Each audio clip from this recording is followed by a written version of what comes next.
Hello, everyone. Thank you for joining us for this Wednesday edition of our SIRIN Labs Facebook Live with the one and only, very popular in our Telegram chat group, Mr. Oren Ben Tovim. Welcome. Thank you for joining us, Oren. Hello, David. If you're not aware somehow, that means you need to join us in our Telegram chat group. But Oren is very popular. He is our Chief Security Officer, and he's the Director of Product Management, Software, and Cybersecurity here at SIRIN Labs. Please go ahead and send us your questions for Oren. We're talking all about security today. So Oren, let's start. Tell us a little bit about yourself. Okay. So hi, welcome to our Facebook Live. I'm here in SRM. I'm the Chief Security Officer, and I'm leading all of the software and cybersecurity aspects. I'm a veteran officer from the IDF, a colonel in the IDF. Before that, I was a VP product of a Homeland Security company in Switzerland. And now I have joined SRM about 3 years ago. And it's a very fascinating and challenging thing to do in SRM. And not a lot of people in the world can write in the resume that they have developed the device, and we developed it. You see my two favorite ones. These are two of my devices, SRM. And I'm going to take all of these best practices and give you the best and the secure blockchain phone in the world. Wonderful. So let's get in with some questions that we've already received from our social media channels. First one being, what will be the mechanism that would make it almost impossible or very difficult to intercept the communication or checking with the ledger? Okay. So first of all, of course, we want to give you an embedded cold storage wallet. So I assume that most of you are very familiar with the cold storage wallet, but the pain in the ass in this cold storage wallet that you have to connect it via the USB to your PC. And through all of the time that it's connected to the PC, you need to operate the application. So during this time, your private key is somehow exposed to the network. So we're going to do, I think, something to make your life with this cold storage wallet much more easier. First of all, we want to expose your private key only for the brief time that you need to sign your transaction, meaning that it will be concealed under a special secure element, a physical one, that will store your private key with a very high security level. And second thing, that you will not need to connect this key to your application only when you need it. For example, in the current Ledger Nano S or a Trezor, you need to be connected to the device all the time, even if you are just checking your balance or preparing the transaction or receiving the transaction. We won't allow it. We're going to give you the very enhanced and secure experience to allow you to connect it only when you really need it, and not all of the time that you want to check something in your wallet. Great. Okay, so we see that there are several people who are joining us for this Facebook Live. Thank you for joining us. Please send us your questions for Mr. Oren Ben Tovim about security. We have a question from Roger. What makes you different to a phone company that puts a crypto wallet on their phone? Well, first of all, show us this company. We know that there is one phone that is going to try to put a Bitcoin wallet on this, is the BitVault, but it's not on the market yet. We welcome all of the competition, but I think that the main differentiator that is going to take all of the best practices of SRM, and I think that the main thing about SRM, regardless the very precious materials and the leathers, is the cybersecurity.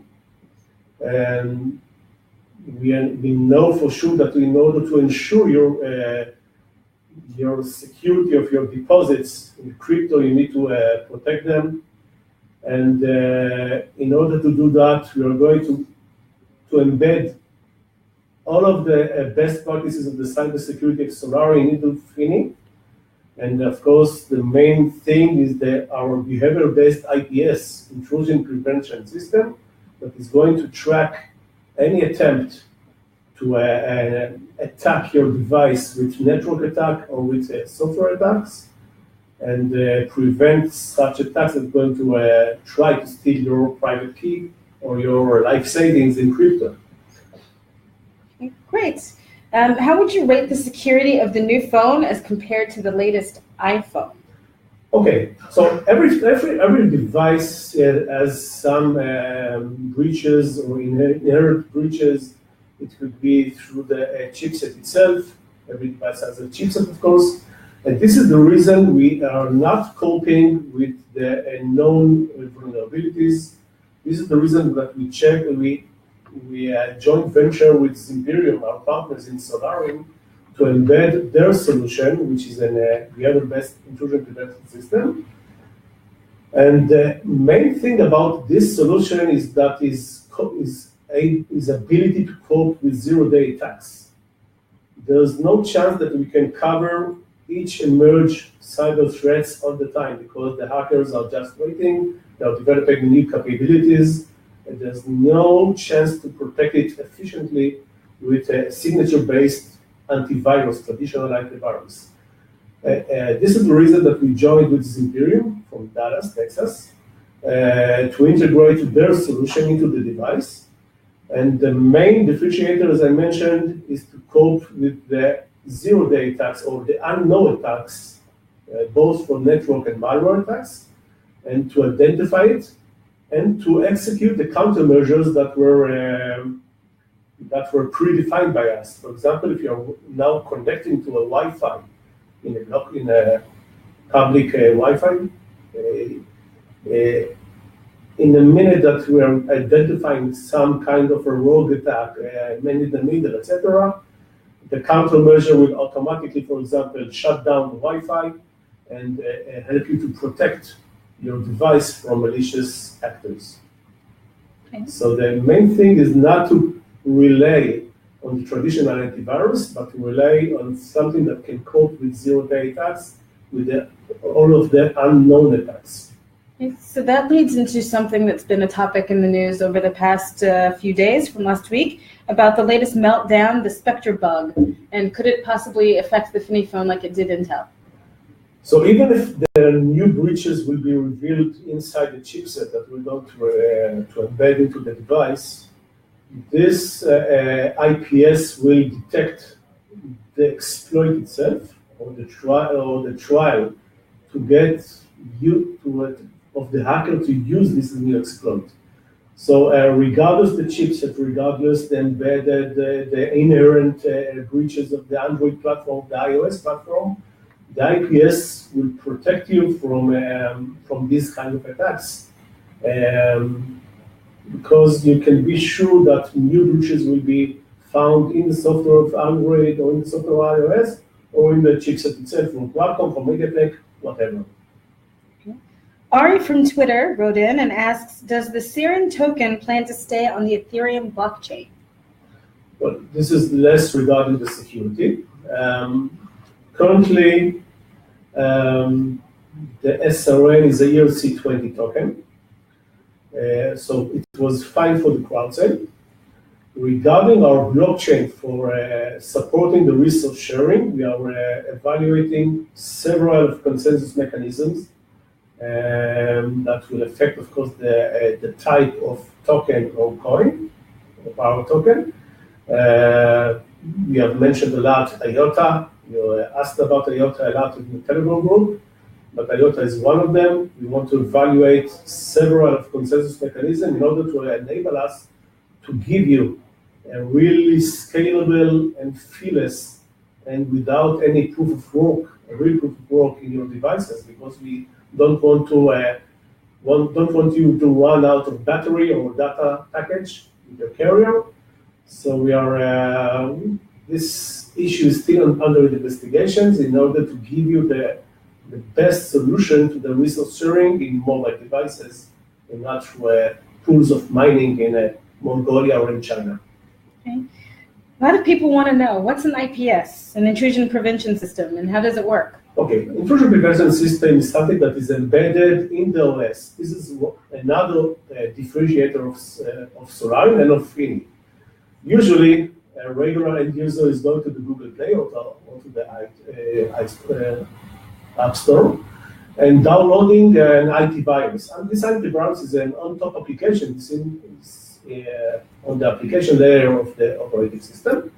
And it's mainly based on a signature based on the history of known threats. The IPS is the intrusion prevention system. It's something that is embedded inside from the hardware level to the kernel, to the core libraries of the Android until the application layer. It's something that you can equivalent to like spreading a lot of sensors inside the device. These sensors collect data all the time. They are detecting abnormal activities of applications of network. They are processing it. We have an algorithm inside the device itself. And based on the use case scenario, you can identify, for example, a meter attack using the public Wi-Fi. You can identify some kind of weird privileges that an application is asking. For example, if your camera application is asking for your location, it could be legitimate, it could be illegitimate. Especially, for example, if your a flashlight is asking for your contacts. Okay, so the intrusion prevention system is something with a lot of know-how of white hat hackers that build it in order to identify abnormal activities in the network and in the software applications that can identify some kind of attack. The prevention system indicates that this engine don't have only the sensors, but it has the business logic that can identify the attack and give the appropriate countermeasure for the use case scenario. Is there going to be a physical security switch to approve or decline transactions? Yes, of course. So, as I mentioned, we want to decrease the time that your private key is exposed to the network. For this reason, all of the things will be done inside the embedded cold storage wallet application without switching the cold storage wallet to active. Only once you have decided that you want to sign a transaction, mainly outgoing transaction, you will prepare this transaction in the main application while the cold storage wallet is off electrically, not just software. Once it is ready, very similar to what Ledger, NanoS, and Trezor are doing, you will switch the toggle. You will give electricity to this component. You will be able to check the address and the amount of coins or tokens to deliver. You approve it, and you immediately shut it down. And even if you're going to forget to shut it down, we'll do it with a timer. So the time exposure of this key will be very, very minimal. Okay, great. Now, talking about the cold storage wallet, how are you going to protect the private key from outside forces?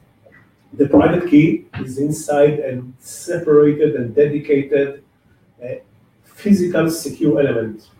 This physical secure element will pass the relevant certification of security, meaning FIPS and EAL, and it's like a algorithm and etc. that can encrypt your private key. And even if you're a hacker or a regular hacker, of course, not talking about the NSA, even for the NSA, it will take a lot of time to encrypt it, to decrypt it, sorry.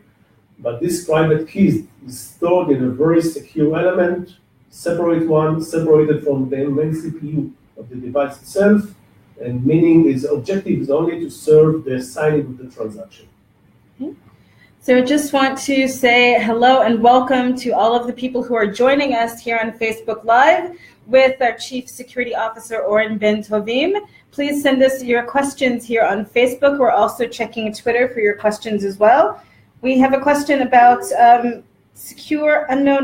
we're able to secure unknown exploits or vulnerabilities in the Android OS, given that it's the foundation of the SIRIN OS. Okay, of course, first of all, we wanted to give you the full Android experience. This is the reason that this device, as much as SolarWinds, is a fully certified Android device.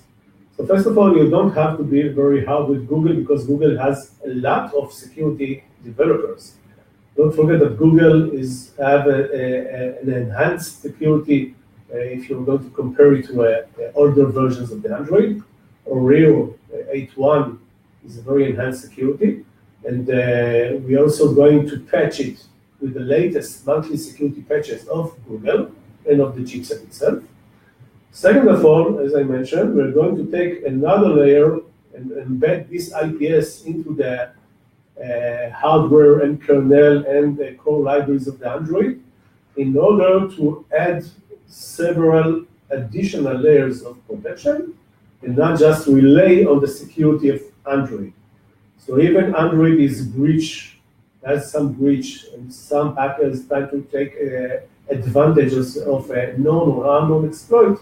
This IPS will eventually detect this abnormal activity in the network or in the malware aspects and block it or recommend to the user what to do.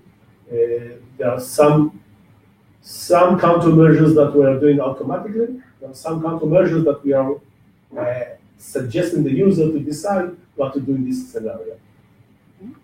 Sarah from Telegram had previously written in and asked, how safe are my SRM and my Ether wallet from attacks? Okay, so as I mentioned, all of the security measures are meant to protect your private key.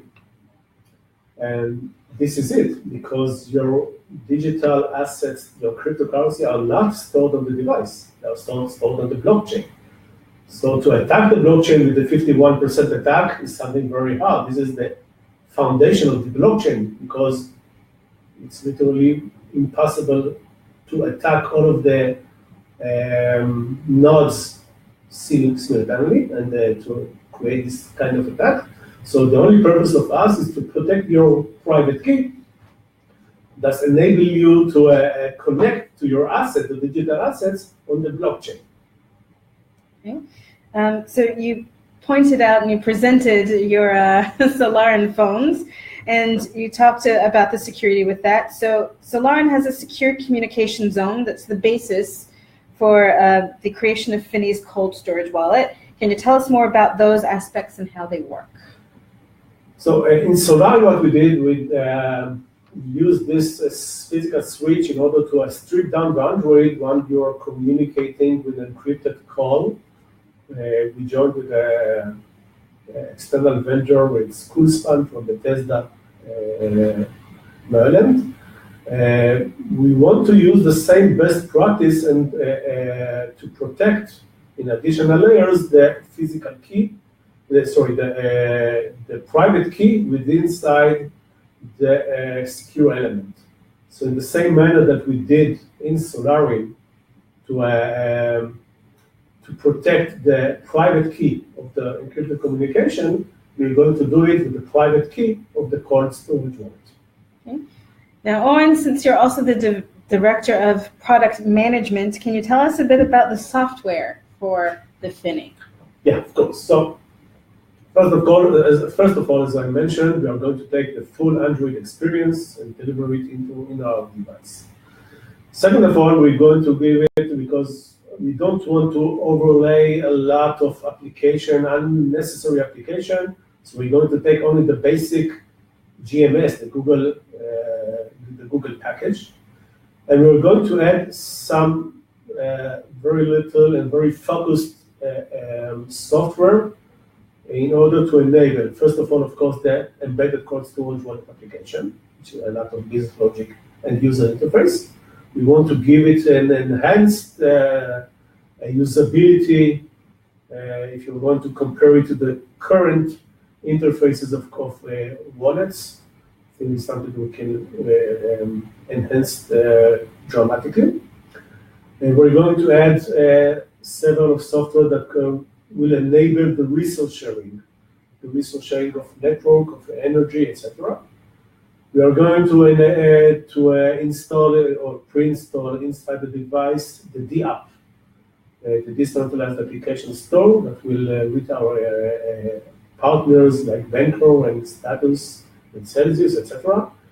And with the SDK for the decentralized developers of the application, that the main focus to it is make it accessible for the mass market who want to use the blockchain ecosystem.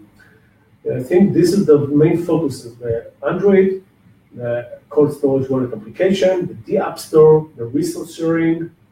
And this is much easier because we want to give you your own privilege to decide what to use or not to use in your device. So the main focus is the Android, the wallet, and the resource sharing. Okay. Sandeep is asking us on Facebook, will this also have a concierge service like Virtu? No. Also, we didn't do it in SolARIN as well. SolARIN was about the luxury technology segment. Fini is not. Fini is for the blockchain, for the mass market, and concierge is not something for the mass market. Excuse me. So we're about to wrap up. If you have any questions before we sign off, please send in your questions for Oren Ben Tovim about security with SIRIN Labs and our Fini phone. We do have a few questions because people recognize you. Again, you're very popular in our Telegram community, and you're the man with the answers. So can I ask you a few questions that people are posting that aren't necessarily security related? I'll try to answer. Okay. How many Fini do you expect to produce in 2018? Hiroshi is asking that of us on Facebook. Okay, we answered it in Telegram. It's about 100K devices for the first year. Okay. People are really interested in us making a phone for about $400. Can you talk a bit about, since you work with the software and you know what it takes to create a very secure phone, even if it's not for the luxury market, about the price point and what people are getting, the value in getting this Fini phone? Okay, first of all, you're getting the tier 1 device of smartphone. This tier 1 is this is about $1K. You're taking on to tier 1 devices. It's not really going to be a mid one or an inferior one. You're getting an embedded cold storage wallet. You're getting an IPS, which costs a lot of money.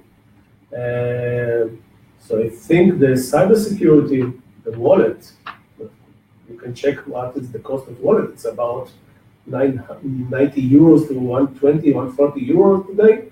So we're getting the tier 1, you're getting the wallet, and you're getting the IPS, a lot of elements that cost money. We want to give you the insurance to go and walk with your cryptocurrency signature in mobile device, not in your closet, etc. We will hide it. So this kind of thing costs money. We're going to try to reduce it, but for now the price point, as we mentioned before, is approximately $999 in SRM. Okay. And Sandeep asked, is it going to be launched globally or only in certain cities? So as we mentioned yesterday, the day before yesterday, we got our new 5 stores worldwide. It was published. And we're going to enable to ship it worldwide. We're working now on the distribution plan, and we'll keep you posted regarding how we're going to do it. Okay. And also Sandeep follows up with the question, will we maintain our luxury phones? No, the decision was to stop the SolARIN, and we're going to pivot to the blockchain ecosystem. Okay. One more question focusing on security. How are you able to be so certain with regards to the strength of security for the Fini? Okay, this is the reason that we are not checking ourselves. In order to ensure it, we are hiring, and we did it in SolARIN, an external independent white hat hackers company which in jargon is a red team that is conducting the pen test. This pen test is conducted twice. One in the design itself of the architecture of the software, and the second one is after we're going to develop it. So this is external, very distinguished white hat hackers company that is going to ensure that our solution is as it should be in the cybersecurity perspective. Owen, thank you so much for joining us today, talking about security. Thank you very much. Thank you everyone for joining us on Facebook Live. We appreciate your support, your questions. You can still ask Oren questions and follow our community, be a part, be active, ask more questions of Oren, join our Telegram group, keep following us on social media, sign up for our newsletter, and thank you again for your support. Stay tuned for our next Facebook Live. Thank you. Thank you very much. It's been a pleasure.